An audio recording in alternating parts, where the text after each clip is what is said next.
તો શિક્ષકોની ભરતી મુદ્દે શિક્ષણ મંત્રી પ્રફુલ પાનસેરિયાએ નિવેદન આપ્યું છે। પ્રફુલ પાનસેરિયાએ કહ્યું કે ટેટ અને ટાટના ઉમેદવારોએ વિરોધ પ્રદર્શનમાં ન જોડાવવું જોઈએ। 24,700 શિક્ષકોની ભરતીની જાહેરાત અમે કરી છે। અમુક કારણોસર ભરતી પ્રક્રિયામાં થોડો વિલંબ થઈ રહ્યો છે। આચાર સંહિતાના કારણે પણ થોડું મોડું થયું છે। કોઈની દોરવણીમાં આવીને શિક્ષકોએ આંદોલન ન કરવા જોઈએ તેવી અપીલ અહીંયા પ્રફુલ પાનસેરિયા દ્વારા કરવામાં આવી છે।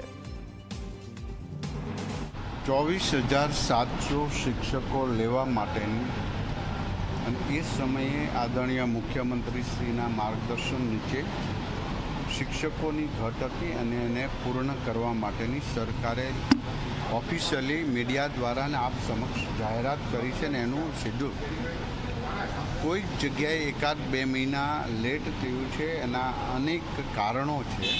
એમાંનું એક આચારસંહિતા પણ હતું જે 24,700 ભરતી કરવા માટે સરકારે જે બાંહેધરી એટલે જાહેરાત કરી છે પૂર્ણ રીતે થશે।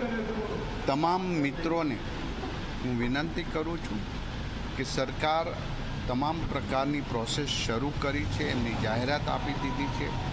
માટે કોઈ લોકોના દોરવણીમાં આવીને આવા આંદોલનમાં જોઈન્ટ ન થવું જોઈએ, કારણ કે સરકારે જે કમિટમેન્ટ 24,700નું આપ્યું છે એ ચોક્કસ પ્રકારે ભરતી થશે ને થશે।